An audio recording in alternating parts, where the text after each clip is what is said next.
Story 1.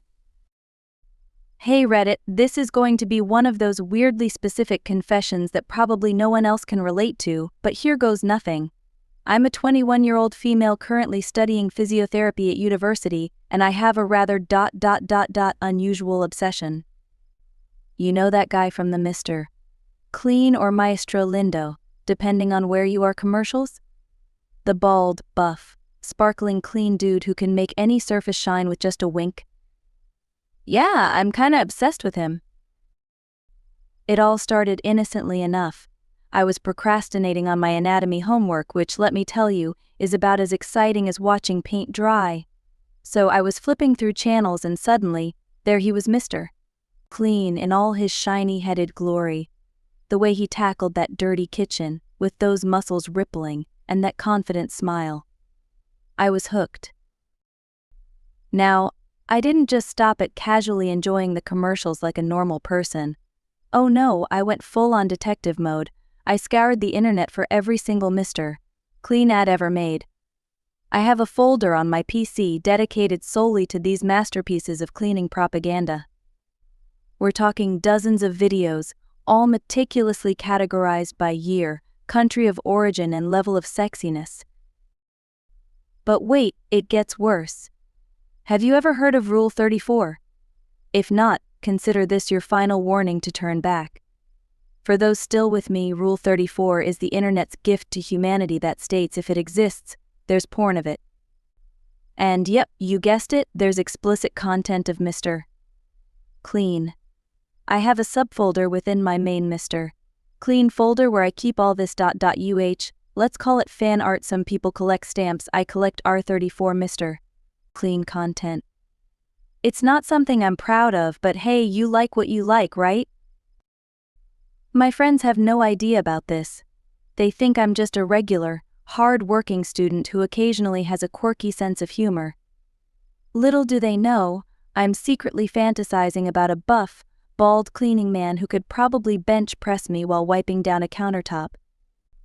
It's not like I'm hurting anyone, but it's definitely not something I'd bring up in casual conversation. Hey guys, guess who I was dreaming about last night? Mr. Clean. Isn't he dreamy? Yeah, that would go over real well. One time I almost got caught. I was in the library supposed to be studying for a big exam on musculoskeletal disorders, but instead I was watching a Mr. Clean ad compilation video. Hey, a girl needs a break sometimes. My friend popped up out of nowhere and I had to alt-tab so fast, I nearly gave myself whiplash. She asked me what I was watching and I mumbled something about a physiotherapy technique video. I don't think she bought it, but thankfully, she didn't press the issue. It's getting to the point where I'm starting to worry about my sanity. Like, should I be talking to a therapist about this? Hi, I have a weird fetish for animated cleaning mascots. That'd be a fun icebreaker. I guess it's just my weird little secret to bear, but man, it feels good to get it off my chest. Maybe one day I'll find someone who shares my bizarre fascination, and we can watch Mr. Clean ads together in blissful harmony. So there you have it, Reddit, my weird, slightly creepy obsession with Mr. Clean. Maybe it's just a phase, or maybe I'll be a Mr. Clean fangirl for life. Who knows? Either way, thanks for listening. And remember, stay curious and stay weird. Part 2. Hey Reddit, it's your favorite physiotherapy student with a weird obsession back for round 2. Buckle up, because things have gotten even more ridiculous. You remember my little secret obsession with Mr. Clean, right? Well, I almost got caught again, and this time it was by my younger sister. This was a close call of epic proportions. So there I was in my room, indulging in my not-so-guilty pleasure. I had just found this new Mr. Clean ad from the early 2000s, pure gold, I tell you. He was cleaning a filthy garage and the man was on fire. I had my headphones on and was completely engrossed, probably grinning like an idiot at my screen. Suddenly I hear a knock on my door. Panic mode engaged. I fumbled with my mouse, trying to close the video, but my computer decided that now was the perfect time to lag. Perfect timing, right? The door swings open, and there's my younger sister, standing there with a confused look on her face. Now, my sister is 15 and sharp as a tack. She's not the type to be easily fooled. She sees the frantic look on my face and the screen that's still showing Mr. Clean's shiny bald head. "What are you watching?" she asks, stepping closer. My brain goes into overdrive. "Oh, it's just a video on cleaning techniques," I blurt out. Not my best work, but desperation does weird things to a person. She squints at the screen, clearly not buying it. "Why do you look so freaked out?" she asks, and starts to walk over to my desk. I'm sweating bullets at this point. I grab a textbook and slam it over my keyboard like I'm trying to exorcise a demon. "It's just really intense cleaning, you know," I say, laughing nervously. Got a bit too into it. She raises an eyebrow. "Right. Cleaning." She's still suspicious, but thankfully she doesn't push it further. Instead, she plops down on my bed and starts talking about her day. Meanwhile, I'm trying to casually minimize the window behind the book without her noticing. We're chatting and I'm starting to relax a bit, thinking I've narrowly escaped. But then, she spots the folder icon on my desktop labeled MC_vids, short for Mr. Clean Vids. "What's this?" she asks, moving towards the mouse. In a moment of pure panic, I say, "Oh, that's my project for school. It's, muscle contraction videos. For physiotherapy." She gives me a look that says she knows I'm full of it, but thankfully she's more interested in her own life than whatever weirdness I'm hiding. After what feels like an eternity, she finally leaves, but not before saying, "You're weird." You know that I laugh it off and tell her it's just my quirky sense of humor. As soon as the door closes, I let out the biggest sigh of relief ever. This whole ordeal has made me realize two things. One, I need to be more careful about when and where I indulge in my Mr. Clean obsession. And two, I should probably consider renaming that folder to something less conspicuous. Maybe physio projects or tax documents, something no one would ever want to click on. So yeah, that's the latest chapter in my ridiculous Mr. Clean saga. Almost got caught by my sister, had to think on my feet, and learned a valuable lesson about digital security. Thanks for letting me share. Story 2. Edie. I'm lying to everyone I've ever known and ever will meet. When I was in elementary school, I rode the bus to and from school. One day on the bus I farted while sitting next to my friends. I was at the age where we believed that if it's your fart you can't smell it, and this fart that I just unleashed upon my friends was not something I could smell. But they were able to smell it, and it smelt bad. When my friends accused me of being the one who farted, I said the reason I couldn't smell it was because I didn't have a sense of smell, because my nose was crooked. This was true. My nose was crooked. I had a deviated septum that I eventually got fixed. But I did still have my sense of smell. Ever since that day, I have told every single person I've ever met that I don't have a sense of smell. When I got my first job, one of my coworkers became obsessed with trying to prove me wrong and even said it was impossible. After some research, I found that there is a condition called anosmia, where someone can partially or completely lose smell. Since then, I've always claimed to have this condition, and because no one can prove it's false, I'm able to get away with it. I always do my absolute best to never react to smells, and I've gotten very good at it. I'm still able to smell everything perfectly, and I really enjoy some smells, but I never talk about smells and I never try to smell something more than once so I don't make it obvious. I don't know why I ever started this lie or why I even keep it going, but I feel that at this point I'm too deep and I can't turn back now. Edit: my entire family believes this lie, and my mom brings it up almost bi-weekly. My best friend, who was on the bus with me at the time, also still believes this lie and sees it as a part of who I am. It has been nearly 15 years and I have still not told a single person the truth. Story 3. My mom and I basically stole clothes from a store at the mall.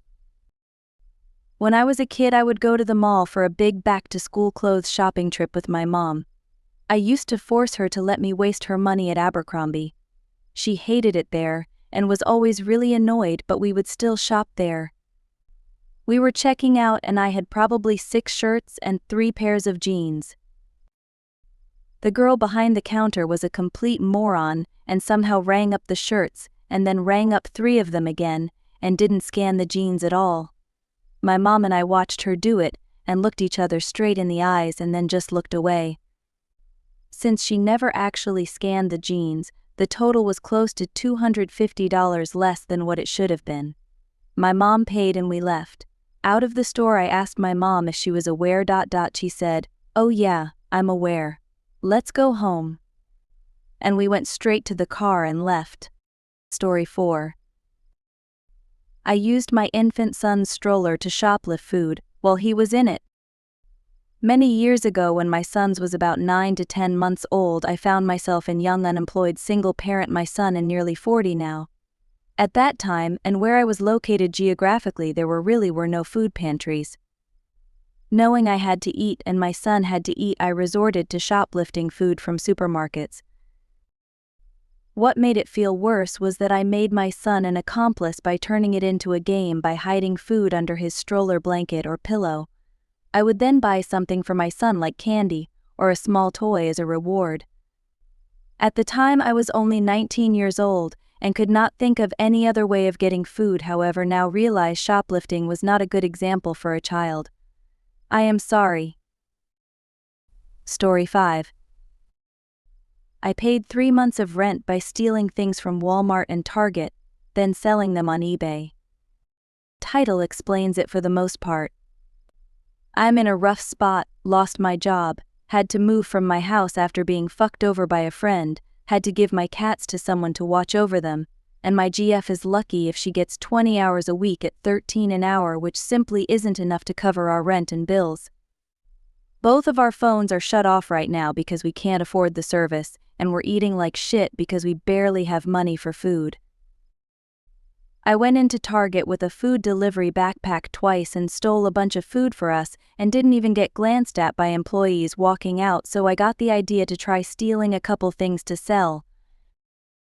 I stole a couple fairly small items in the $150 range that a lot of people are required to buy every year, so I figured they'd be easy to sell. I would rather not give many details as to what to avoid my eBay possibly being tracked down, and managed to sell them all in the same night. So I went to several more stores and stole more of the same item, as well as few of another smaller item in the same price range, and have managed to sell all of them the same day. I've now made enough to pay out rent for 3 months and phone bill for 2, and I think I'm gonna stop stealing while I'm ahead, and start buying things to resell on eBay instead. I feel kinda bad, but at the same time, these multi-billion-dollar companies can afford the $2,000 loss, especially the way they treat employees. I worked for one of the 2 companies in the past and know firsthand how well they treat employees. Story 6. I think I'm in a doomsday cult. My husband and I joined an online esoteric community that required a monthly fee to be a member of.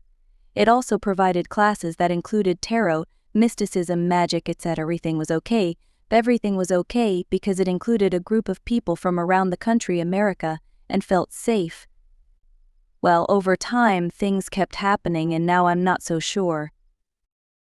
First, we were all told that this was a worldwide organization and that this chapter of it was a trial to see if having online classes and community would be successful.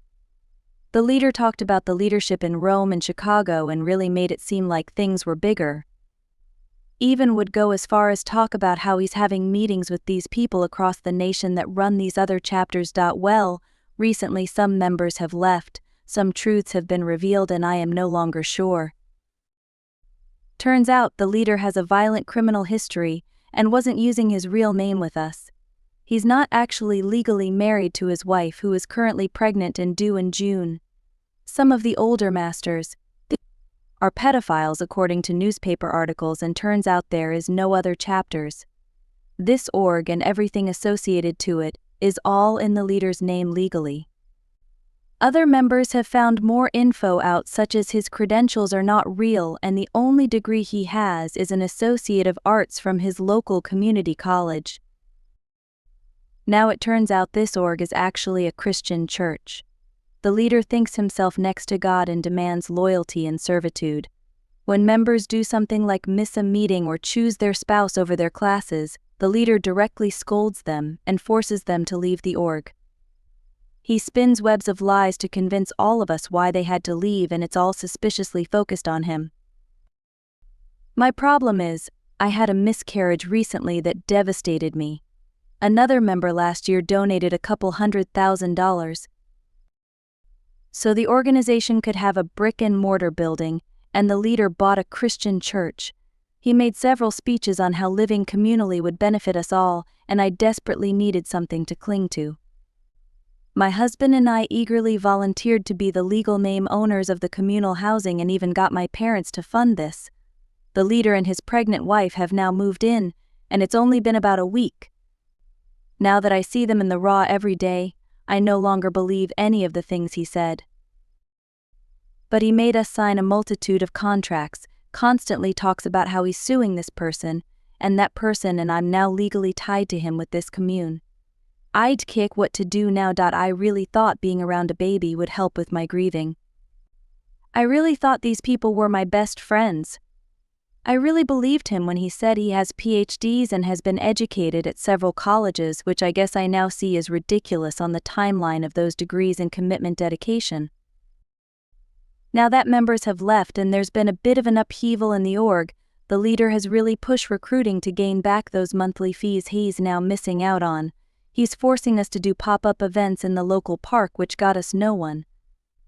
He's making us travel hours away to do more events, all in vain attempts to get members. Because I live with him, I'm privy to his private conversations. I hear his negative words and the ways he is manipulating people, and just using them to fund his obscene lifestyle.